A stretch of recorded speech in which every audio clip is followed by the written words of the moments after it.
Welcome, everybody.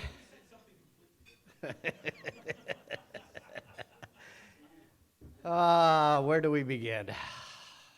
Well, let's just start here. Welcome.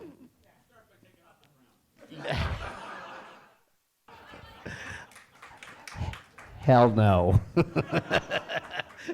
If you made me wear it, it's on all night, baby. And as the scotches come up, more things come on. All right. Welcome, JAG's 25th anniversary, and to our JAG Awards party. We couldn't be here without you guys, so give yourselves a big round of applause.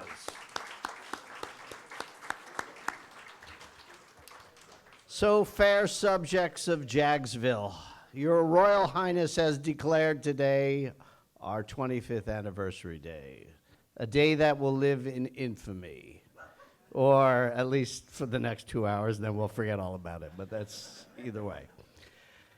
It is time now for us to give out some of our recognition awards. So first I have our JAG Community Recognition Award. This award is given to Mayor Eric Kamala, and let me read the inscription here. In his early career as a public servant, Eric was council liaison to the Communications Commission in Oakland. Having someone on the governing body that understands the issues facing municipal channels and can provide constructive feedback, actual solutions, and will work to see those solutions to completion is extremely valuable and not something to be taken for granted. Mayor Kamala is hands-on, personable, and is willing to discuss various topics with anyone at any time. He even has taken initiative to record segments of his own, most notably driving out to Ohio to film and talk to the company responsible for building a new massive bridge in the borough. We at JAG appreciate the mayor's understanding of the role of municipal television channels, and we applaud his continued support for our mission. So, big congratulations to the mayor. He did reach out to say that he was unfortunately called into work, and he did put together a video, so let's roll the video, please. Hello, everybody. It's Eric Kamala, Mayor of Oakland. I'm sorry I couldn't attend your event tonight, but I just want to say I'm humbled and I'm really excited to accept the Community Recognition Award from JAG for 2025. I know I met several of you when we hosted the meeting here in January, and I just want to take a note to let everybody know I'm actually doing this video from the Fred Burke's control room here in Oakland. Our governing body has invested a lot of money and really support the mission that JAG and Community Access provides to the residents when it comes to transparency and open government. And certainly we could not have done this without the volunteers. We have a good bench of volunteers. We've about a half a dozen people that are active in our public access and newsletter committee providing information to the residents. And also I just want to say real quickly that it's you people are the most important part when it comes to transparency with local government. And that being said, I just want to thank everybody once again, and I humbly accept this award, and I want to thank everybody, and I hope you had a great dinner. Thank you. All right, now I'd like to give out our JAG Membership Recognition Award. And this individual, if he'll come stand beside me as I read it, please. This will be for Mr. Connor Chung. Connor! Whoa! All right, not too close. You're a little handsome for me. You may distract from my beauty. All right, Connor has shown great initiative by stepping up to the vice chair of the JAG Awards Committee, as well as a representative on both the conference and leadership development committees. Aside from his committee work, Connor helps to run JAG Awards show at our conference each year. The hard work he does is not only done with a great smile, but with an engaging personality. Connor, congratulations, pal. On behalf of the JAG membership, I give you the 2025 JAG Membership Recognition Award. Well deserved, my friend. Would you like to say a few words?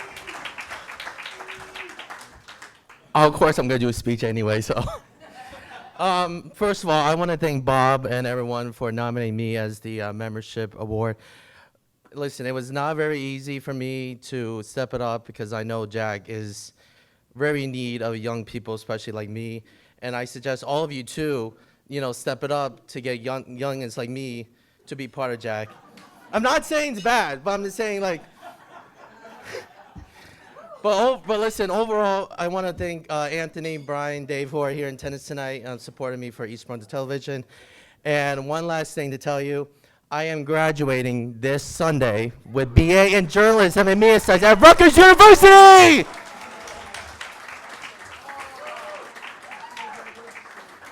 So I appreciate everyone, and go RU!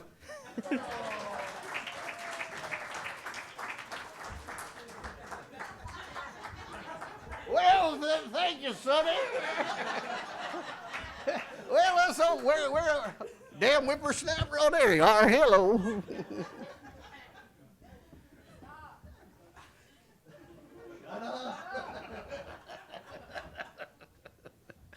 All right, for this next piece of work I got going here, I need help. I need help from my vice president, Doug. Doug, where are you? Come on up here.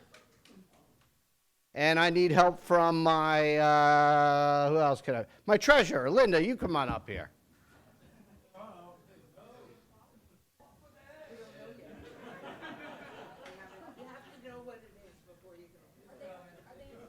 They're in trouble, don't worry. I like a public flogging. Is No. there a guillotine behind here? Nick, will you be all right without it for a minute? Okay, I just.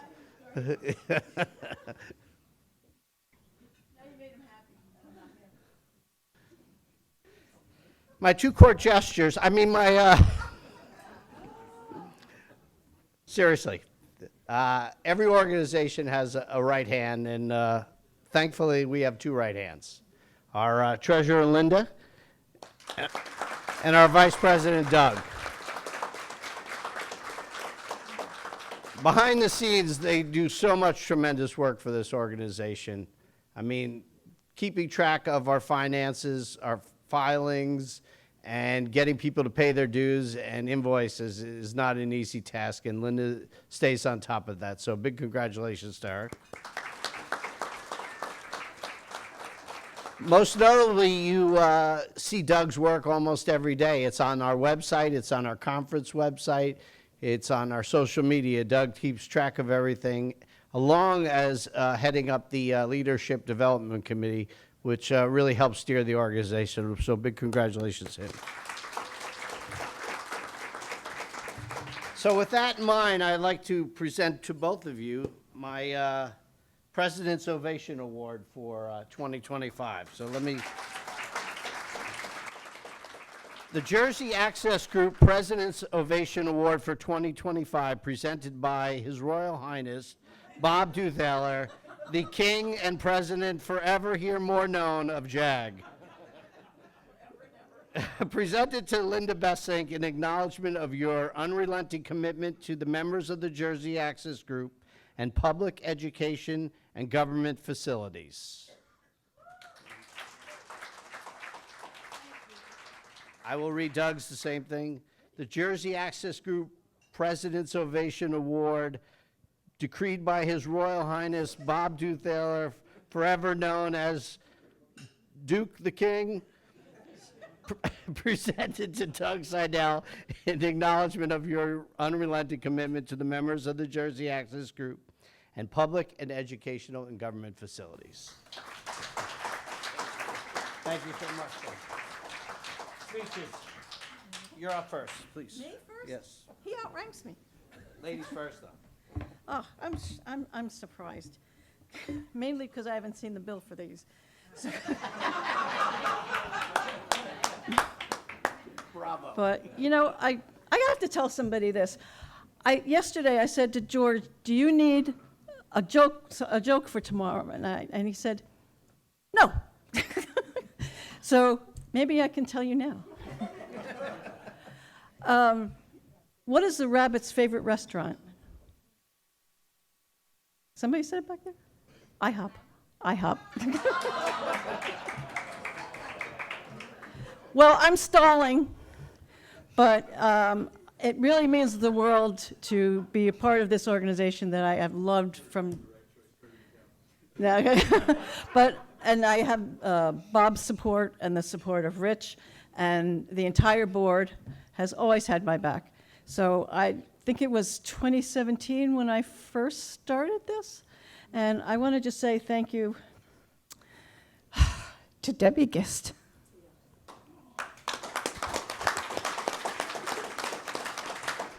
Yes, please raise your glasses for Debbie. Unfortunately, she got very ill right before I started, and I literally had nobody to ask what I should do. So I put together a manual so that can't happen again, that whoever needs to step in if I'm hit by a bus, that we can just have a continuity. And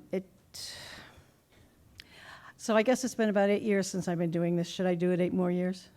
Yes. Okay, good. Thank you, everybody. Thank you, Bob.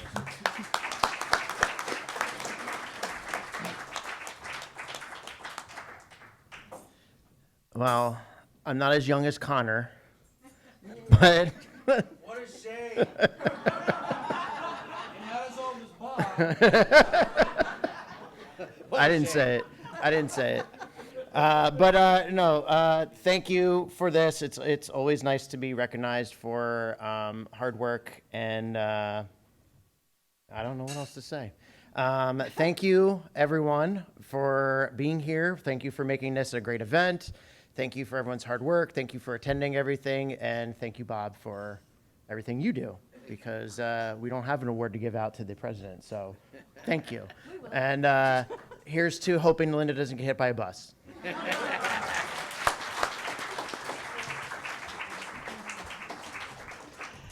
You stick to the accounting, I'll stick to the jokes.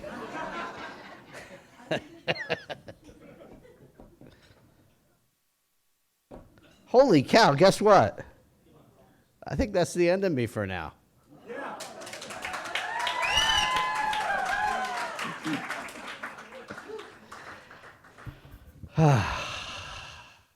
Maybe not. Let me think. Yes, it is. Okay. All right, so it's time for me to turn the program over now to our host for the evening as we go down memory lane. It'll be our current managing director and one of our original founders of JAG, Mr. Rich DeSimone. By the way, while Rich is making his way up here, if you notice on the table, there are some shirts here. These are for our JAG award winners.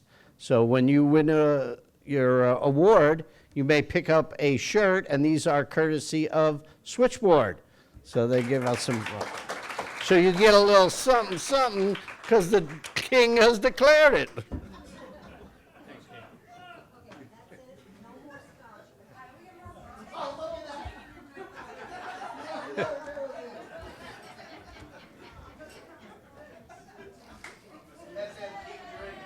All right, good evening, everybody.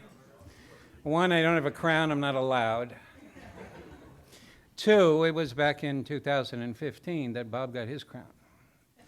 But enough about that for now. I'll start off by telling you that, JAG began in 1999. Okay? So for some of you that were there, you're old, aren't you? You are old. Okay? But the real issue was why, how, we didn't know. We didn't know how much we didn't know. But my God, were we going to find out. There was a lot of discussion in early between some of the stations, and they were trying to figure out, they were all having the same problem. And it was a discussion that began, that I was informed about, that led to the first meeting.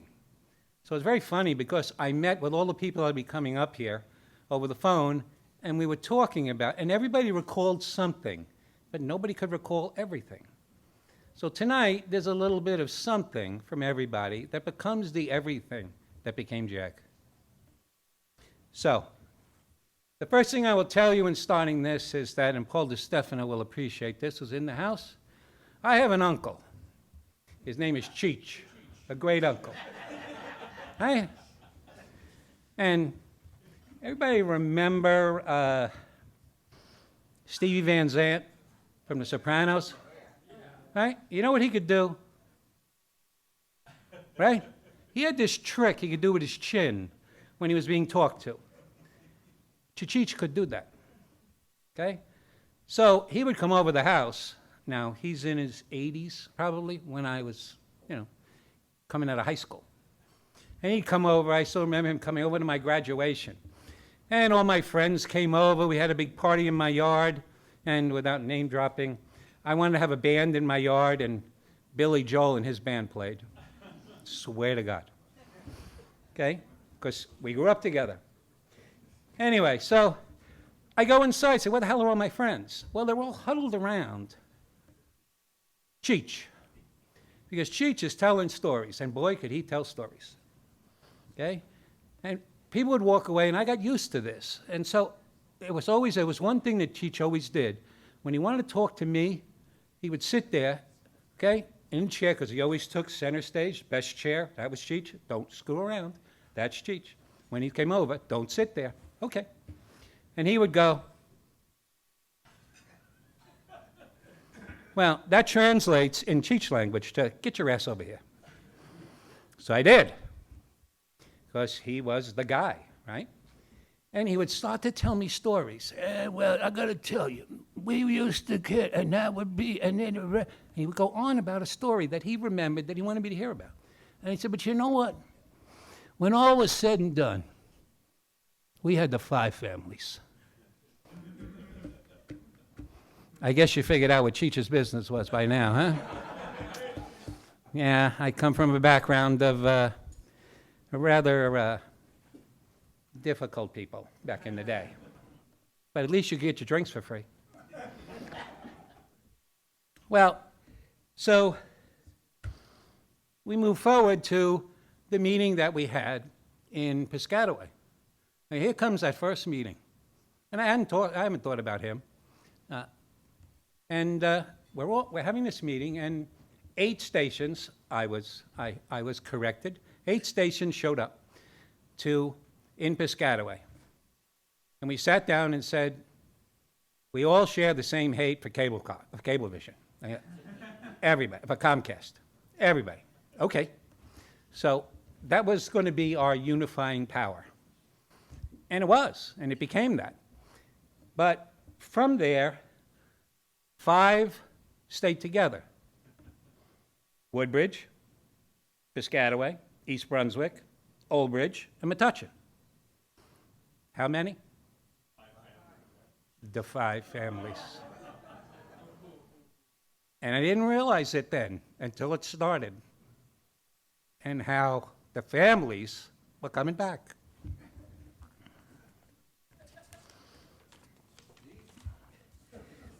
And I thought about that relationship and said, the old 5 families that I learned about was because you had power as a group. You had power. They had power against the police department. They had power against all the elected officials. They had power. Well, these 5 families were coming together with no power because they did realize that it was time to find some, okay?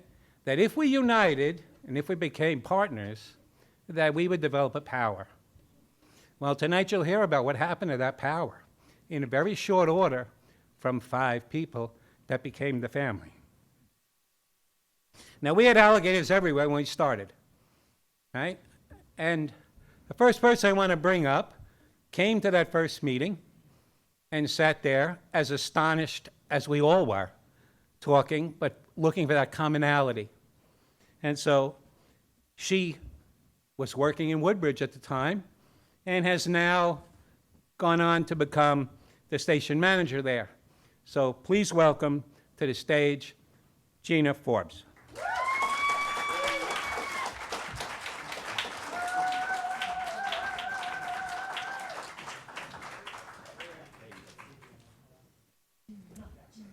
All right. Hey, everybody.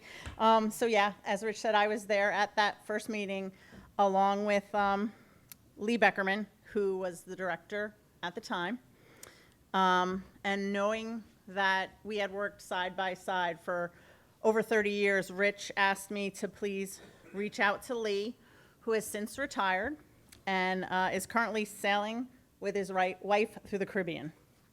So I gave Lee a call and I said, hey, Lee, we'd really love it if you could put together a video and talk about your experience with JAG.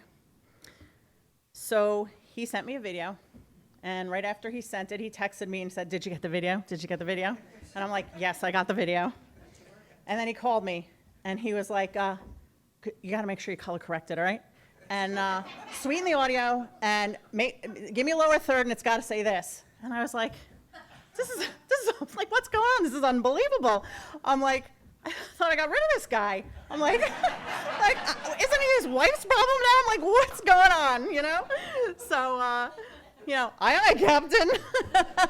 But in all honesty, Lee's like a brother to me, and he is a huge supporter of JAG and a big believer in its mission. And without further ado, from an island far, far away, we give you Lee Beckerman. Hi, Lee here from Pete's Pub in the Abacos, Bahamas. When I first graduated from college, I got a bunch of jobs doing freelance for film and television. And it was long hours, and the jobs were few and far between, and it got to be kind of a grind. So I was looking for a steady gig, something that would have regular hours, real salary, and maybe some benefits. My dad worked for the Township of Woodbridge, and he told me that they were thinking about starting a TV station, and would I be interested in having a conversation with the mayor. Well, I decided to go ahead and do that. And what I discovered is they had bought a bunch of equipment with the idea that somebody would just sort of step up and volunteer, and they would end up with a TV station, and of course that never happened. So I decided to take the job. I'll be quite honest, it was not on my radar. I had never thought I'd go into access television. I was looking for a staff job on a TV show somewhere. But I took it, and when I got there, I discovered that they had a lot of ideas about the equipment they needed and things like that, but nobody had ever really stopped to think about what they would do with the TV station, what would go on it. So I started to look around, and this was the pre-internet days, so it was kind of hard to do a lot of research for local television. But I did find out that Debbie Gist had a station in Piscataway, so I gave her a call and I went over there, and I started looking around. They had a studio, they had rigged up their council room, and I got a bunch of good ideas. She also mentioned to me that East Brunswick had a television station, and she also told me about the Alliance for Community Media, which I did some more research on, and I ended up going to their national meeting. And that was an eye-opener. There was a lot of stuff going on.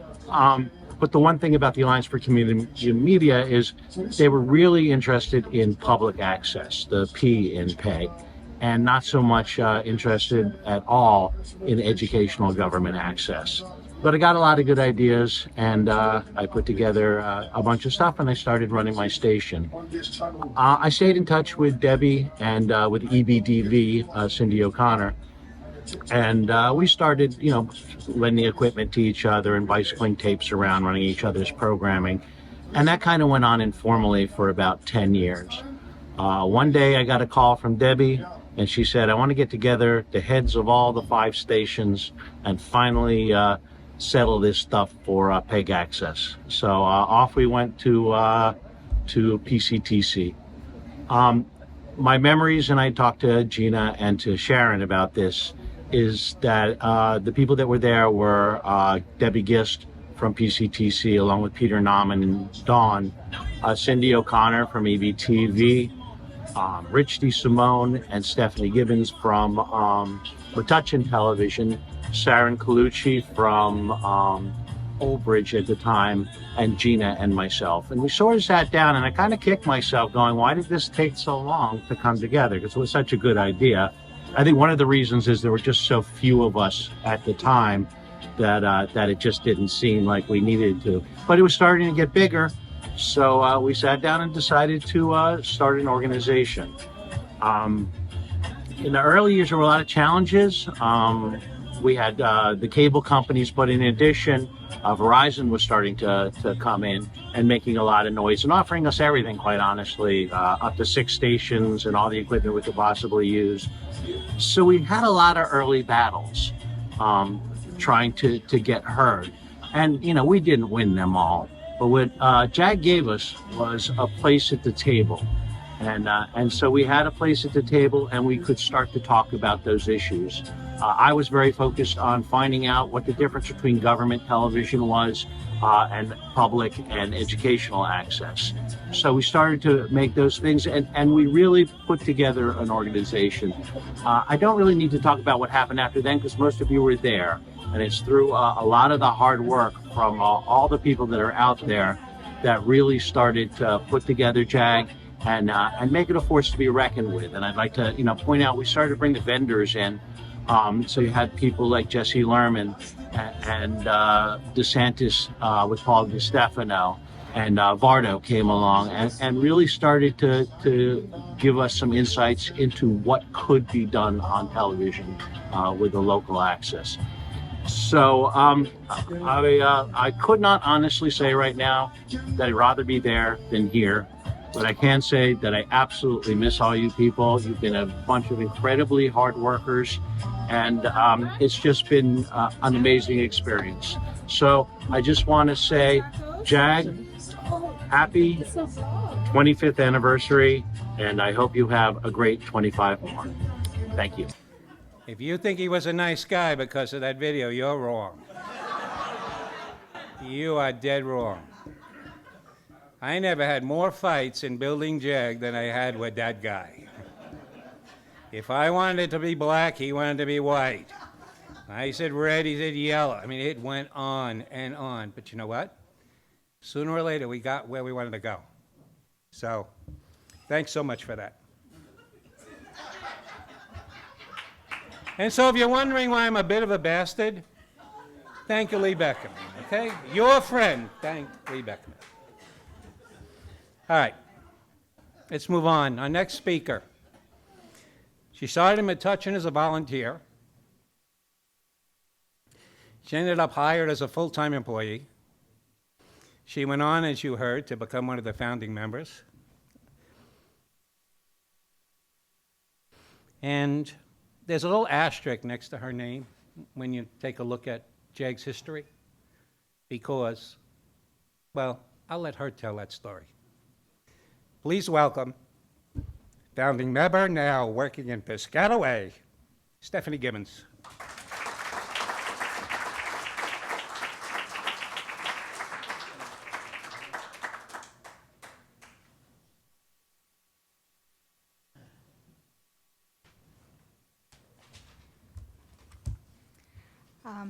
Thank you.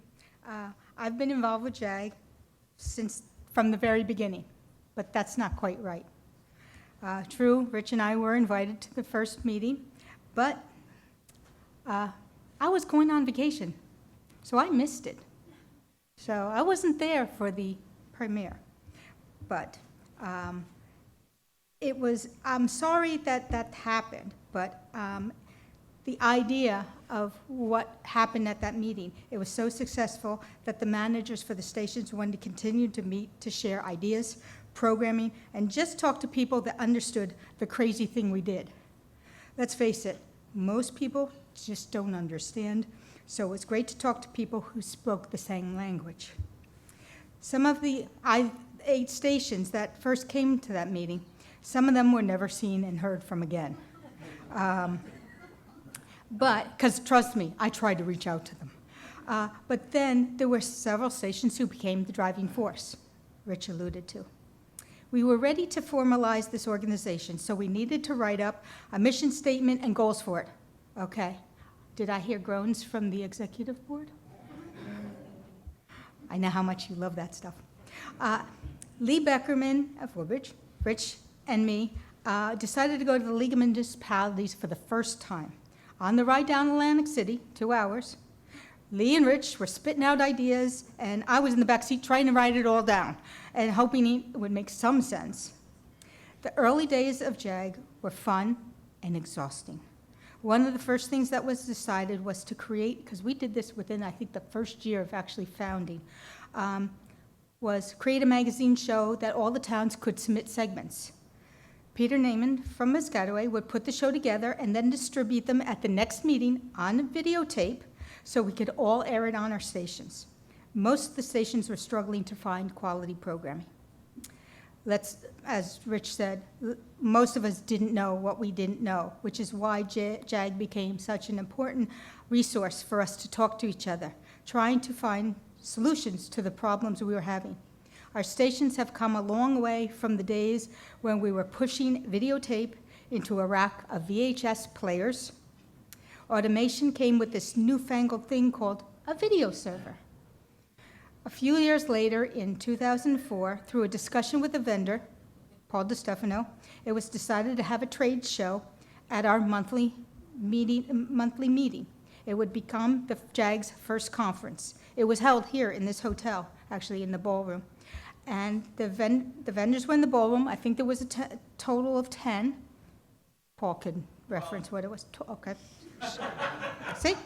And everyone was so eager to see new equipment that we had to order more food for the lunch because there's so many people showed up. Then we continued to have a conference every year. JAG also joined the ACM, a national organization like JAG, and we began to go to national conventions which moved around the country. It was great to hear from people from other stations, although were much larger in big towns and much bigger budgets. The ACM is divided into various regions. We were in the Mid-Atlantic region, which had become defunct. Somehow, I was roped into becoming its chair and trying to rebuild it. Fast forward to Minneapolis, Minnesota. I met a woman who was relatively new to JAG. We had an instant connection. She was running a station not far from where my grandmother lived and all my mother's relatives, so I knew the area. This was Cindy Han from CNET. She became a member of JAG, the first that wasn't in New Jersey. I convinced her to join me on the board of the Mid-Atlantic region. Sorry about that. And soon we became JAG conference chairs. JAG isn't just an organization that keeps me updated with technology and best practices. For me, it's become a family.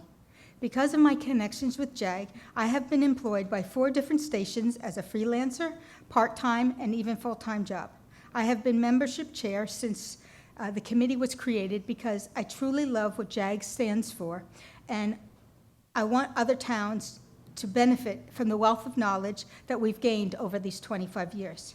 And each station brings something new to the organization that we can learn from. That's why we had the sessions. We're all learning from them. The world of PEG, like a lot of heavy tech, a lot of tech-heavy fields, is predominantly male. But the women in this, at least in this case, JAG may not be as many, but have made significant impact toward the organization. Debbie Guest, as we talked about, was the station manager of Piscataway who put together the first meeting and was our first treasurer. Linda Basink took over for Debbie as treasurer and is chair of the finance committee. Gina Forbes, the assistant manager to Lee, and now is running that station. Susan Colucci was manager at Old Bridge and then Montclair. She was vice president under Bob Duthaler for several years and insisted in creating JAG's current logo. As for myself, I was the production manager for Rich, working from volunteer to part-time to for over 20 years in Metuchen. I served as vice president for 2 years under Lee Beckerman. Don't put 2 redheads together. It's just not a good idea. When he was president, I have been working at Piscataway for the last 4 years with George Fairfield and Doug Sadell. The women may be a minority in JAG, but our numbers are growing. Be afraid, be very afraid. And I believe that we have been a powerful force and contributed to JAG's success. There's one more important woman I haven't mentioned, and that is Cindy O'Connor, who was JAG's first president and the former station manager of East Brunswick TV, who has a special video message for us. Everybody, I'm Cindy O'Connor. Greetings from Carolina Beach, North Carolina. I'm really sorry I can't be there with you to celebrate JAG's 25th anniversary. I'd made some promises to family and I need to be here this month. In any case, Bob asked me to talk a little about JAG's early history. And while I'm really honored, Bob, it was 25 years ago. If you want a real history of the organization, you need to talk with Rich DeSimone. There's no question that Rich is the keeper of the memory. That said, 25 years ago, I was managing EBTV, the municipal access TV station for East Brunswick, New Jersey. 25 years ago, the library where EBTV was housed was just launching its very first website. I'm pretty sure we didn't have any computers in the station. We communicated with paper memos. Most of us didn't have flip phones, let alone smartphones with cameras. So being in a video, and especially being on TV, was a really big deal. There was no YouTube. I think I first learned YouTube was coming at a conference years later, and I thought, that's ridiculous, that'll never happen. 25 years ago, EBTV was producing more than 200 shows a year, including a weekly news show. And we were doing manual cable casting, queuing up 3/4-inch tapes in giant decks and kicking shows out by punching a switch at the end of a countdown. Queuing, rewinding, show after show, hour after hour. The Jersey Access Group was not my idea. I think it was Debbie Gist from Piscataway TV who called me and invited me to the first meeting.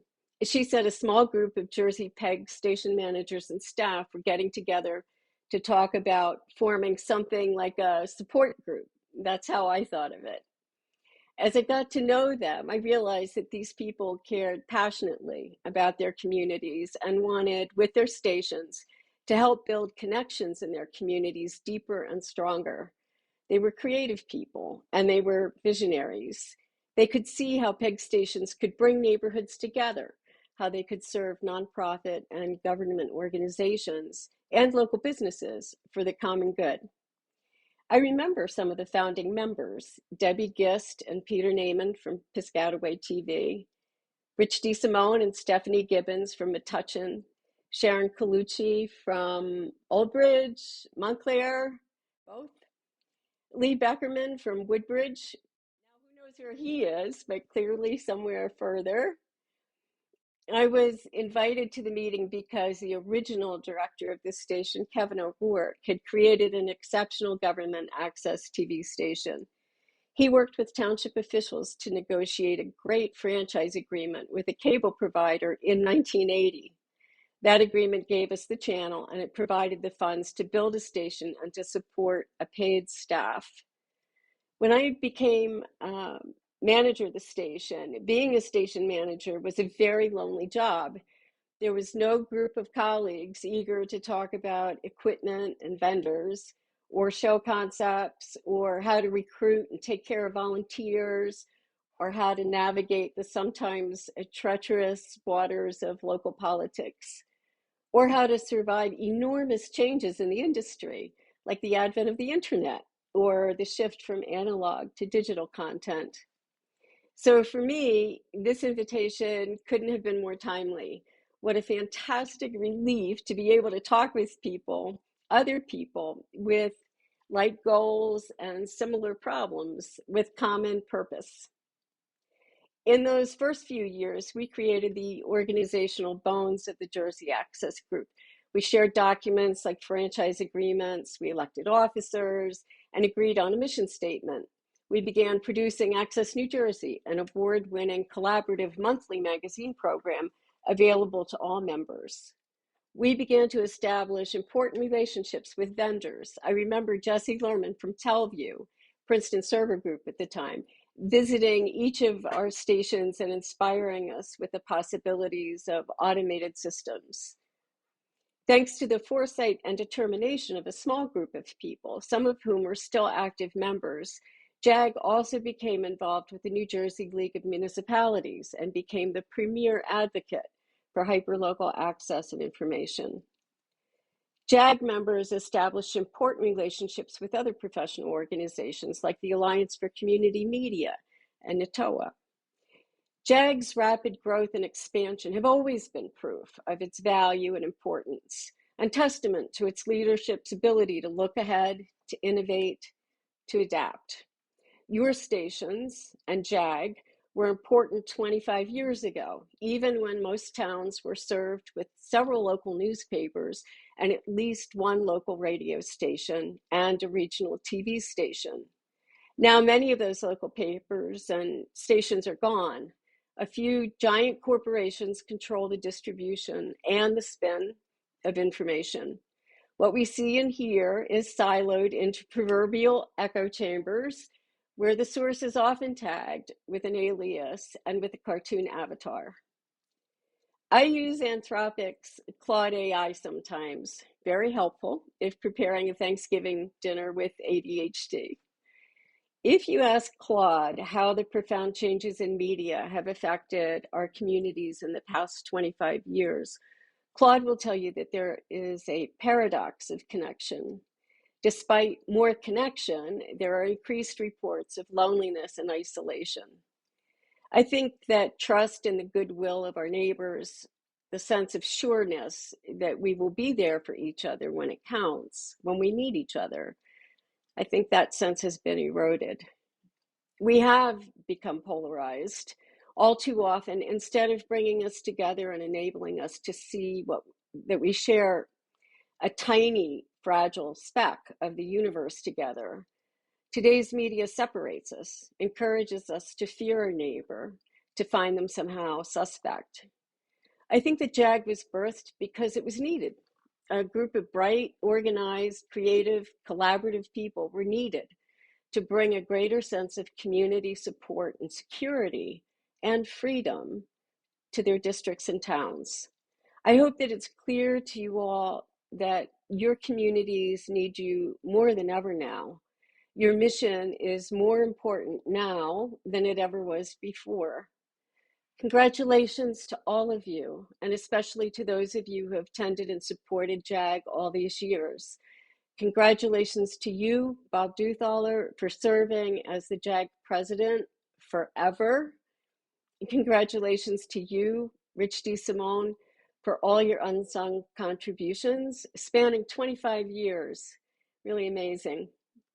My apologies to everyone I've not mentioned by name. There have always been too many good people to name involved with the Jersey Access Group. Best wishes to you all. Slansha.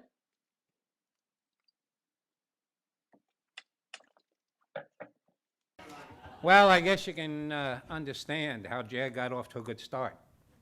That's one nice lady. She was talking about Debbie Giss. People have been talking about Debbie. We talked about that. We began in Piscataway. Moreover, I have this thing about everything comes around, goes around, right? Okay?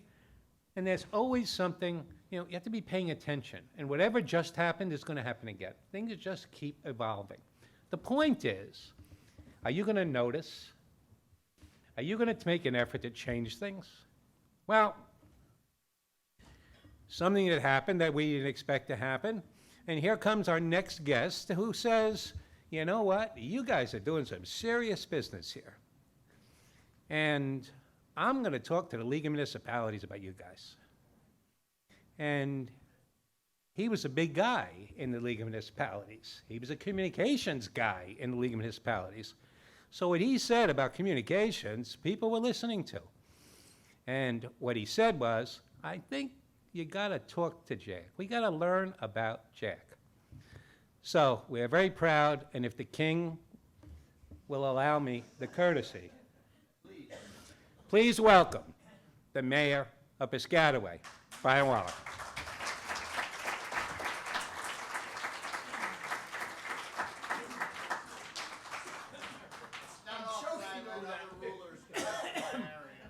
I walked in the room and I said, George, what's up with Bob with the crown hat? I said, it's not a masquerade night or something. No, in all seriousness, I was fortunate enough earlier today to be on the panel. One of the comments I did say was that public access stations around the country are now the last bastion of democracy, basically. And what I mean by that is that, as just said from the prior speaker here, that it's unfiltered. It's not worried about whether sponsors are going to get upset over what type of programming or anything's happening. And it's really organic in the sense that it's from the neighborhoods where you live. It's from your home community. And I think that's what's been the best thing about being involved with JAG and also the public access stations from around the state, is that it has given me an opportunity as mayor to understand the power of an organic organization on how it could be really helpful, especially in times of emergencies.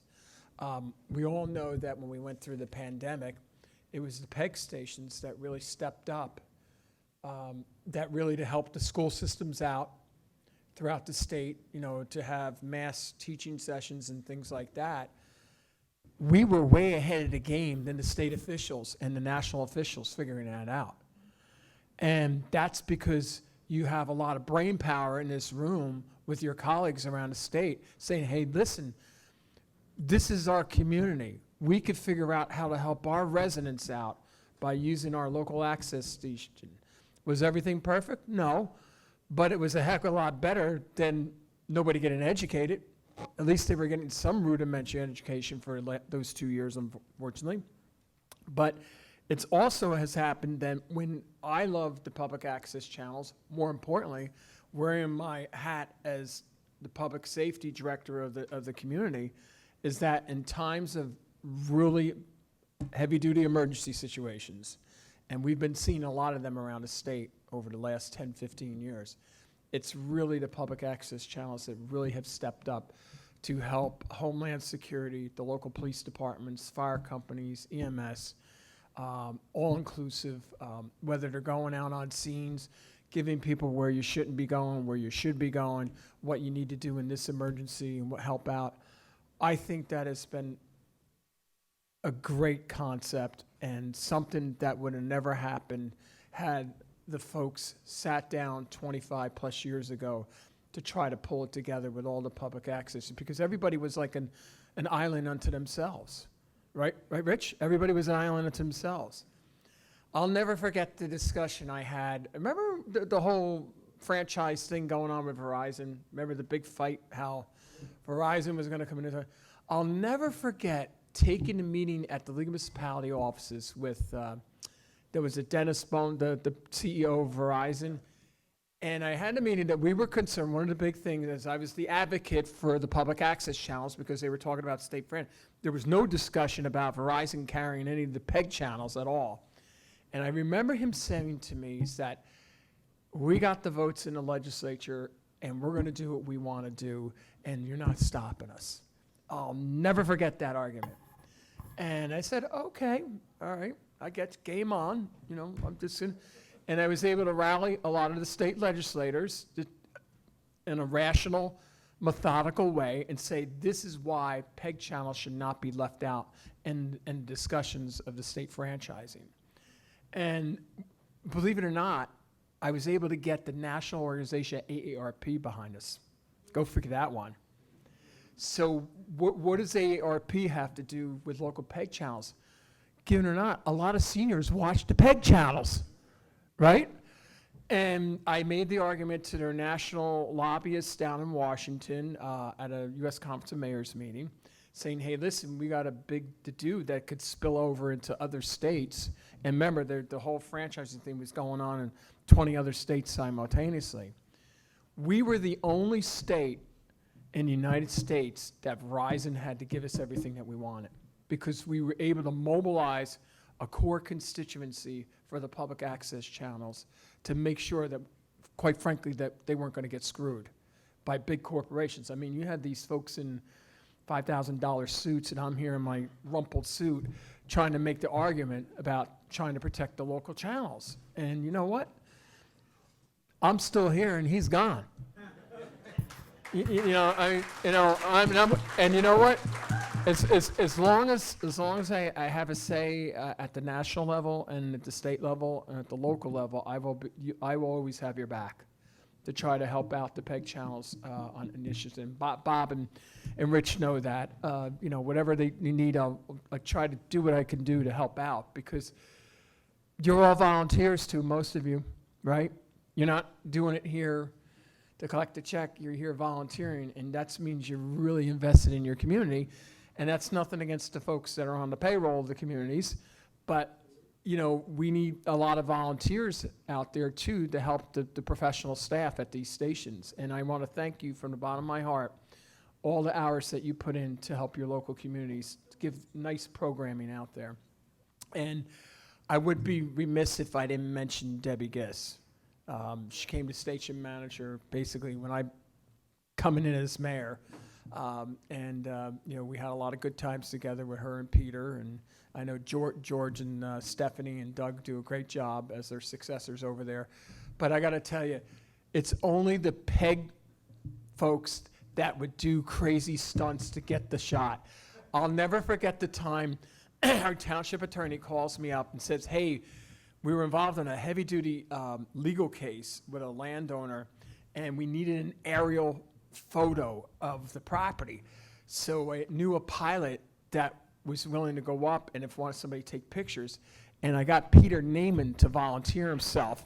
And here he is hanging out, halfway out the side of the single-engine plane with his video, taking film, and the plane's flying below, 700 feet, and he's filming out there and like that. And I mean, nobody else other than a PEG person would do something like that. But you know what? You guys do what you have to do to get the shot, to make people happy, and that's what I love about all of you. You're in it for the right cause. So thank you all for all the hard work you do throughout the year, and continue doing it. And like I said, I will always have your back as long as I'm able to. As long as the good Lord keeps me upright, I got your back. Okay.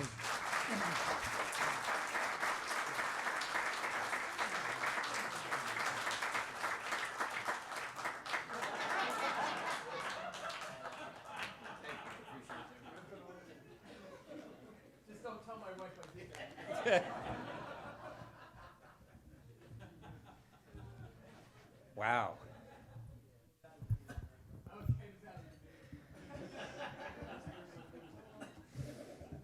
So that was the mayor, huh? You see what, and what he talked about, what he did, I mean, that was an incredible feat. And we put the base under him to go over and fight that fight. We did it. He went in there and was ready to talk, but he knew he had something behind him that he was going to make some trouble. Because it wasn't, well, we got some people that want to hang out of airplanes. No, that wasn't the issue. The issue was going to be much bigger. And the results were bigger than that. And so that relationship continues to grow. But as JAG was growing, what was happening was people kept showing up to become members. And the first thing they walked in, and they'd walk into a meeting, and we'd say, okay, it was a point at a meeting, at the end of the meeting, we'd say, okay, anybody got any problems they'd like to talk about? And specifically, you new people that are here, would you like to, speak? And the first one would raise their hand and say, I don't know what the hell I'm doing. And I would say, well, okay, listen, after the meeting, we'll sit down and we'll talk. All right, anybody else? Yeah, it was great. I see you're, so what can we help you with? I don't know what the hell I'm doing. And you know what? I think we got a theme problem here. And it kept up. But what was happening also was that young lady that you saw speaking there as the president of JAG, all of a sudden, she was like this light somewhere flickering. Because she started coming to me and going, I got 5 phone calls since our last meeting of people that said, I don't know what I'm doing. So we invited them to the meeting. And she said, this is what's going on. So everybody's calling and trying to figure, and what was happening was, and you've heard some people talk about it, is that people, Lee Beckerman, my nemesis. When he started, you know what he said? I don't know what I'm doing. I came out of the theater world. I ran a lighting company. I worked on Broadway. I did a lot of things, but you know what? I didn't know what the hell I was doing. So it kind of moved on from there, and when I was starting to talk to people, I said, I really am I want to try to grab onto, you know, what that was like. All right? So our next speaker was one of those people that said it, and I said to Cindy, and said, can I meet with you? Guess what? I got a job, and I'm going to run a station, but I don't know what I'm doing. So when I was talking to him, he said, yeah. He said, and that was really how I got introduced to everything that was going on and how I would become a station manager and how I would get involved. And he was one of many stories. But he represents what was happening at that time and the fact that we really didn't know. Just like JAG was starting up and we didn't know what the hell we were doing. But yet, the alligators were everywhere, and we had to figure out some solutions. We reached out to partners.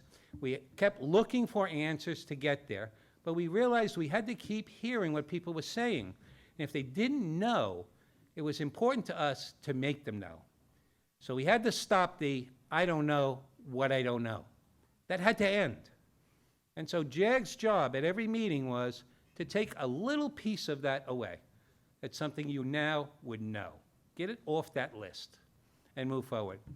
So anyway, our next speaker, and this is kind of funny because he'll tell his story, but here's the end of that story.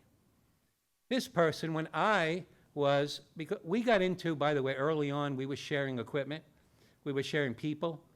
We had no money. Nobody could buy anything. We didn't know what the hell to do. So the only way we were surviving is we're helping each other. And literally, it's like helping your neighbor. It was the families. Comprende? No. So, yes, so I was doing a big show. It was a very big show. We had a guest coming. It was a whole big thing that was happening. My mayor was involved, and I'm looking at my equipment and going, I don't even know if this shit is going to work. I don't know if it's going to survive this operation we're going to try to do here. I'm going to try to do my first 3-camera shoot.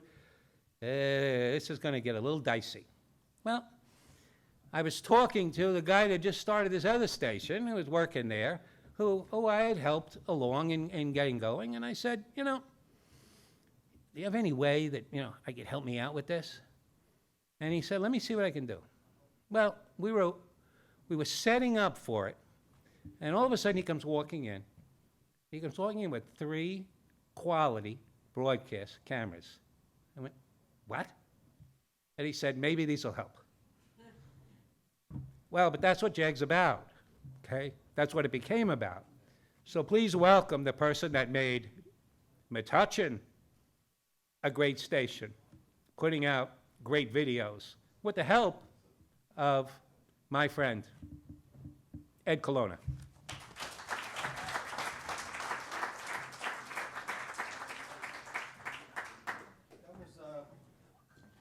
That was a beautiful introduction. Thank you for the eulogy, sir. I really appreciate it very much. You know, I had a speech prepared, and everybody in the video said some part of it at some point. So I'm going to try to abbreviate it a little bit. You know, everyone here is making history.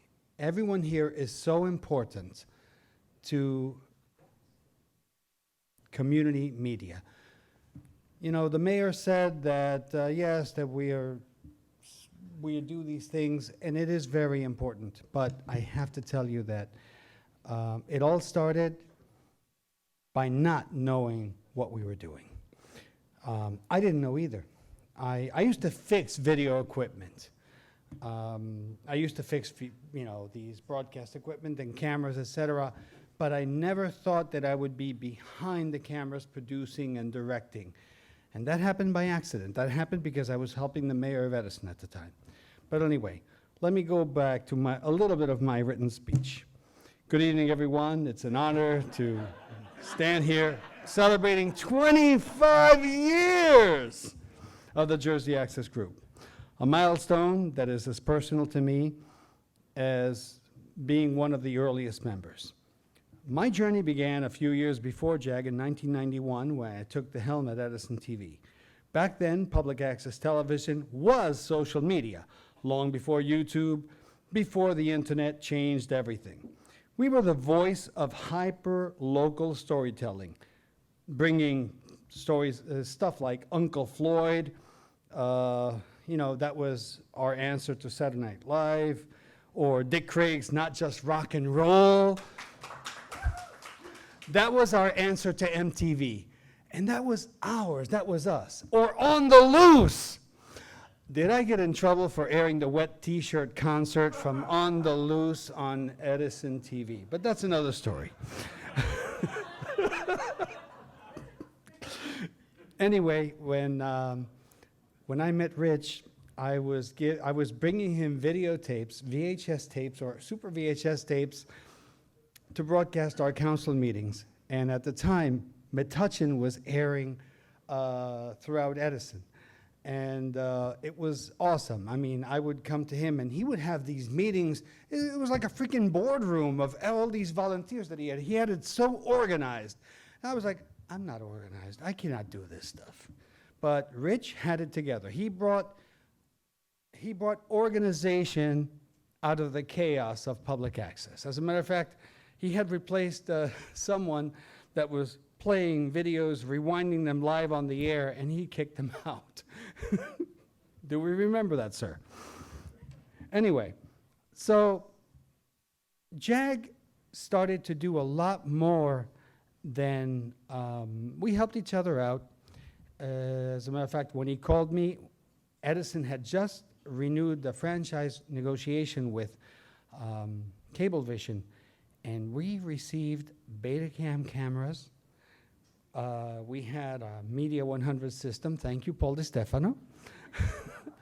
And he said he needed cameras, and I brought everything over that I could. And it was not that just one occasion, it was also when he had the fair in Metuchen. And what's mine is yours, mi casa su casa. And we helped each other out. And I remember when you brought me to meet Jesse in Princeton at the Princeton Server Group.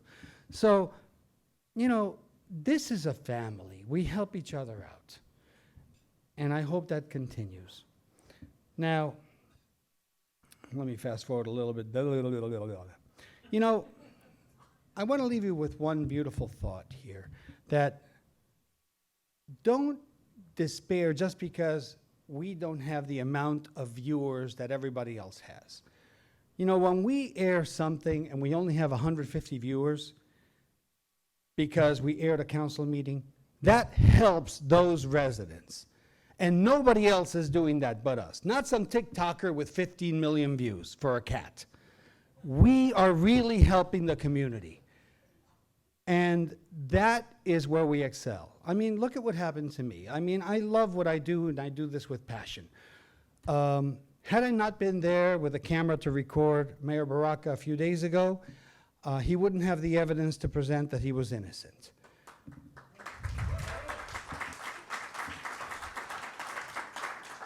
And it's not because there weren't enough cameras. ABC was there, Fox was there, CNN. And it was little old me with my little Insta350 X5 walking over with a fishbowl and getting the shot that proves that the mayor was innocent. But everybody else, all these guys that have been there for working for 20 years, they had their cameras off. They're just chilling over there, waiting around. They're not following the stuff that's happening. They only went when there was chaos. I went there when things were calm, and I followed the mayor. So this is where we excel. We do what we need to do for our community. So please instill that passion into a younger generation. We don't know where media is going to go in 5 years. Maybe it'll be holographic brain control, who knows what. But pass the torch on to young people. It can't be us old fogies talking. It's great that we have these memories, but we need to bring young people on board.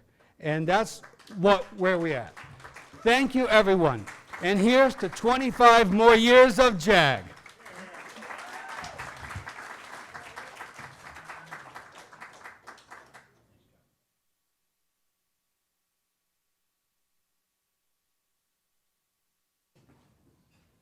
Don't you enjoy me having to walk up and down these steps? I'm having a hell of a time. Okay, when I was young, there was only one thing I thought I wanted to do for the rest of my life. I was going to be a drummer in a band. I was. What I wasn't going to do was become a public speaker. I was afraid to talk in front of anybody. My parents, I couldn't talk to two of them in the same room. Okay? So, turns out that I sit here, and I became a really shitty drummer. Okay? But I met someone who wasn't a shitty drummer, and I was always impressed by that. And I said to this person, I said, you know what? We're putting this whole thing together. You were part of it. You were back there at the beginning. And, you know, you're such a great drummer. You have such charisma with people, so I'd really like you to speak. I'm a drummer. I said, yeah, but I'm a drummer. So I said, okay, drummer. But it's time to at least pay tribute to one of the founding members and the drummer. Dave Ambrosi, please stand up. Everybody recognize. There's Dave Ambrosi.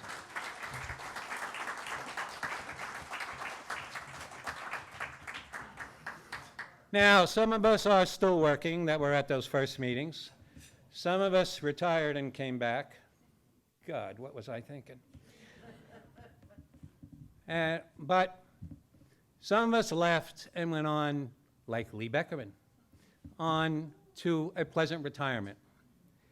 I'm a little annoyed at our next guest because she has a wonderful tan from being in Hawaii. And I'm sitting here with you guys doing an event. So I guess there's some good parts that I've got to explore for a while yet. But please welcome one of the other founding members of JAG, and now we're getting down to, you know, that small group of familia. Please welcome from Old Bridge Television at the time, and as you heard, the logo that you see of JAG on everything, that was her, among a lot of other things she did. Please welcome Sharon Colucci.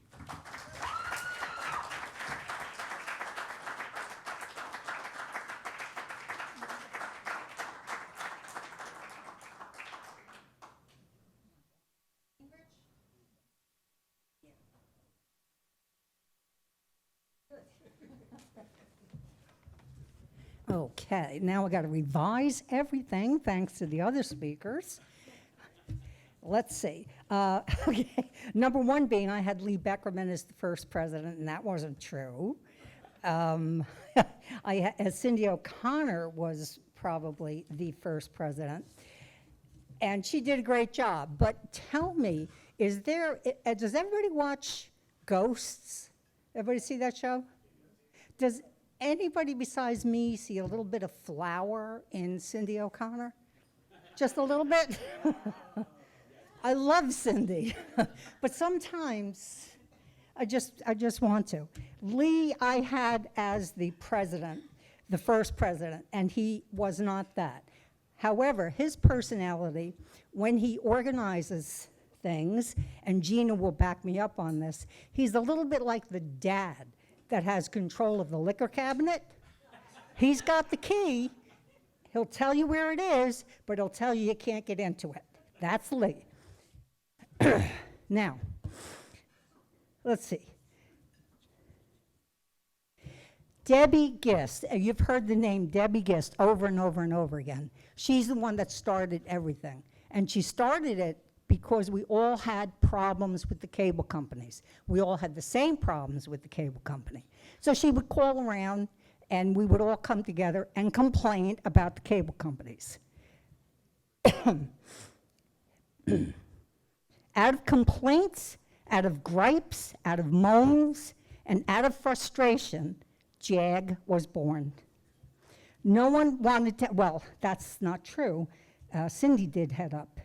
Gina was the recording secretary, and I'm always and will be extremely jealous of how good she was. She had a little box she traveled around with that had everything alphabetical, and it was chronological within that alphabetical system that she had going. Me, I was the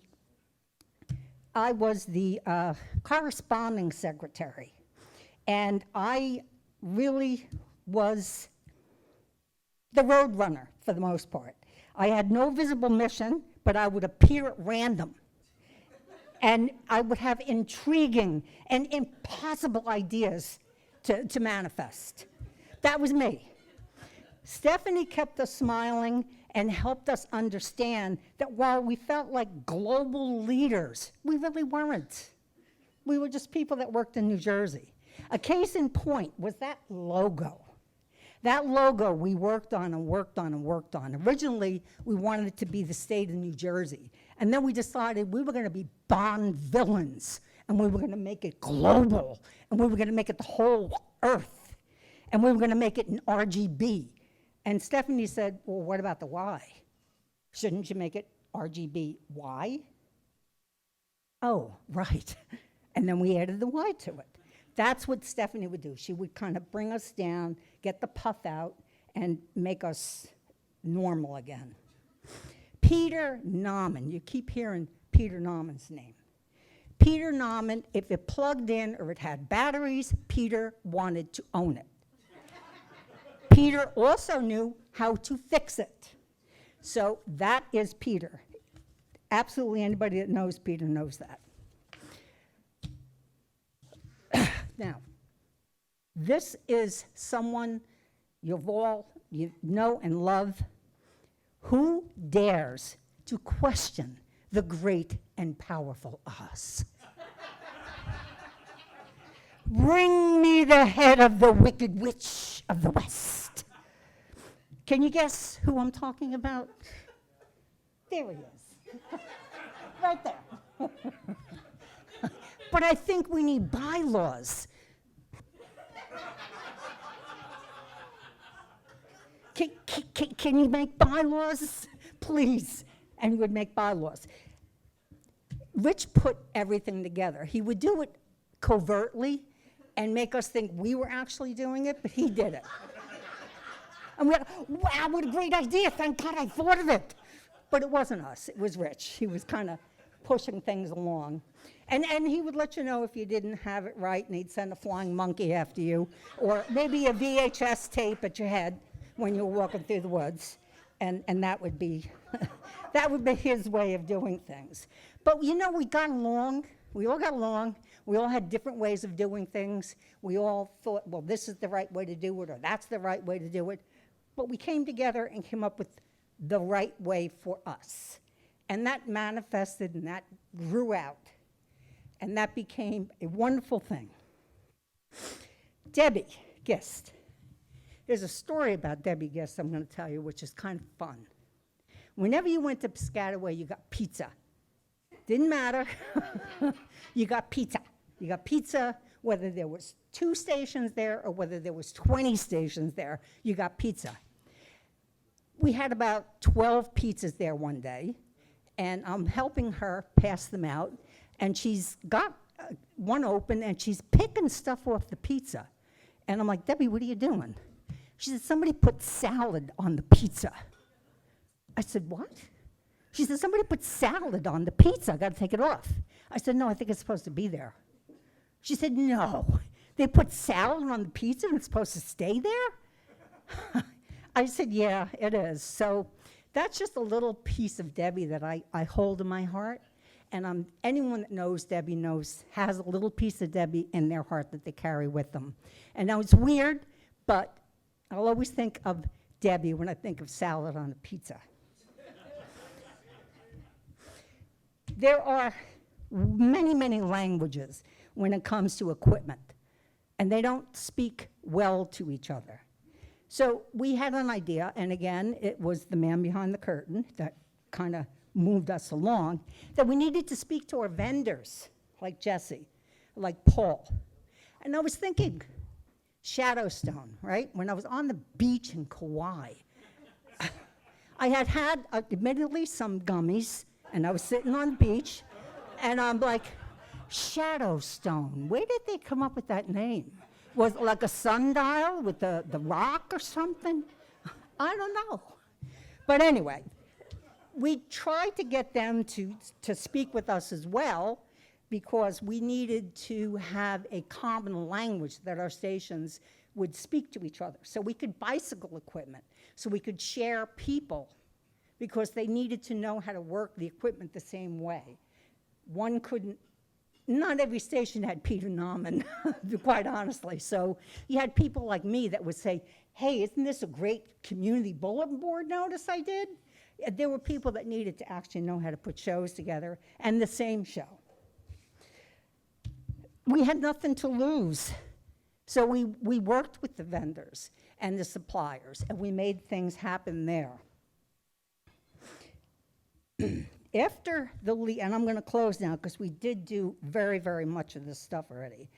After the Lee Beckerman presidency, of which there was one, Bob Duthaler followed. And upon Bob's re-election, I can hear this until the day I die. I will hear this, I tell you. Okay, I'll do it one last time. Do not expect me to do this for the rest of my life. And here we are, 25 years later, and he's still doing it. So thank you, JAG. I think we did a pretty good job, and I know we got a lot more to do, and I know that JAG can do it, and here's to another 25 years.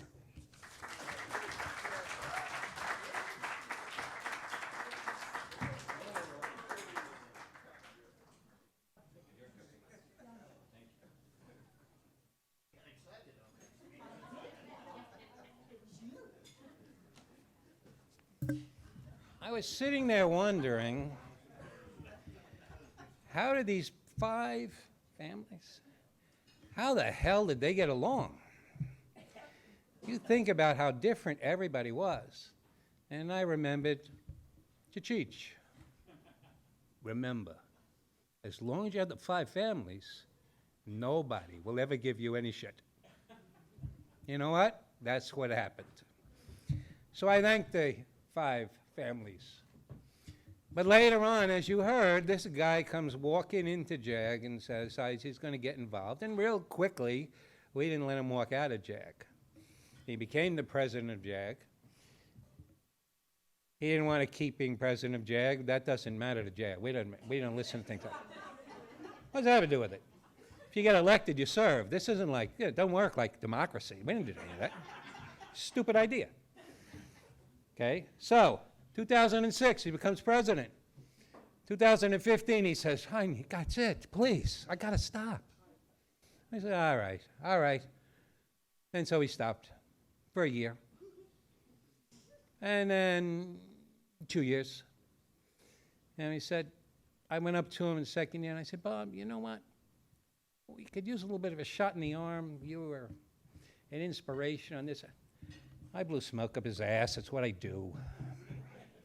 Okay?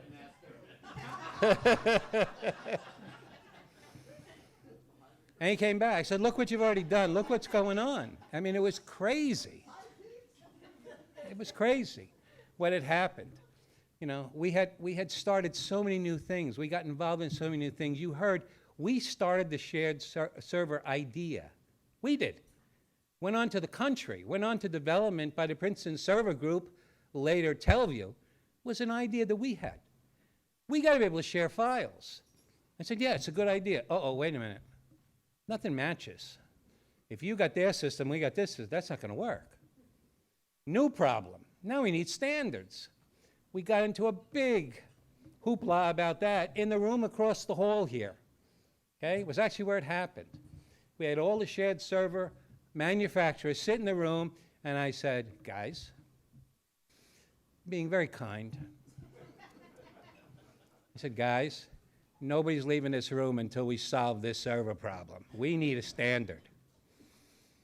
And the fighting began, and I want to tell you, you talk about what goes on around the world now when countries sit down to try to negotiate, that's what it felt like.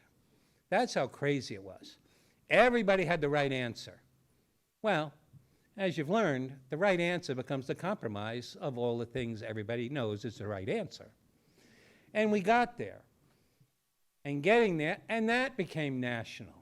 So Jerry's doing a lot of work, and while I was going, who's president? The king. Well, kind of hard when you turn around and say, listen, we're going to need you to come back because there's still a lot of work to be done. And he did, and he came back, and he's been with us ever since. And I will say that he's already announced that this will be his last year. Just like Sharon Colucci just said, I'm not coming back. I've had enough. This is my, well, I was told by Vardo Technology, said to me the other day, yeah, don't listen to him. I'm telling you, don't listen to him. Okay. So, in light of that possibility, it is my great pleasure for the last time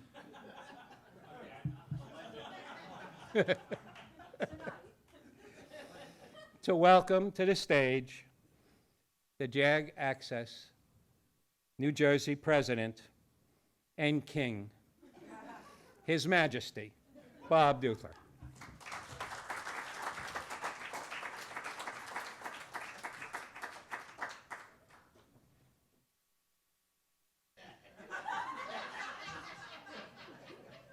Go fuck myself. Just in case those didn't hear it back there, that's what he said.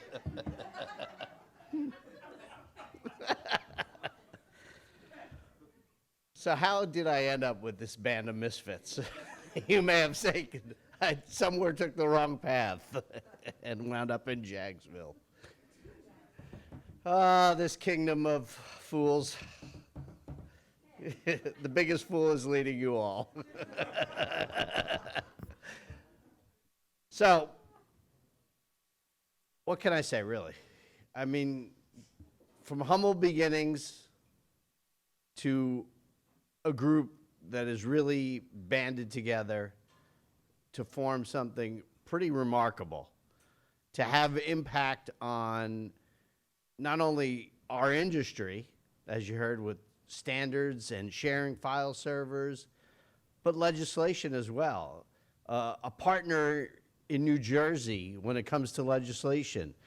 You know, a partner with our national organizations like the Alliance for Community Media, NATOA, you know, and our partners with our organizational members here like Telview, Vardo, DeSisti, Colonia, LiveView, just to name a few. You've made this important organization even more important. You know, what we're doing here, I've told you guys before, you know, it seems thankless at times, right? But it's not. It's important work. And you got to continue to do it. And Eddie mentioned that before, too. I mean, it's important. And you got to pass this down to the younger generation. We're not getting younger here, folks, some of us, especially me. And it is time for me to retire. In a couple years, I guess. but we'll see. You're killing me, folks. You're killing me. Then I looked at Lee and I said, that's not too good looking there, though. He looked a little salty. Maybe the sea life's not for me. I don't know. That old sea hag. God bless him, and I miss him. But yeah, bless your heart. But seriously, one more time, I want to raise our glasses to this organization. 25 years of commitment, a commitment to quality, a commitment to community, a commitment to friendship, and a commitment to better television. Hear, hear. 25 more. May I? At least when I want the title of emeritus, at least when I do step down, though. That's my only thing I'll say.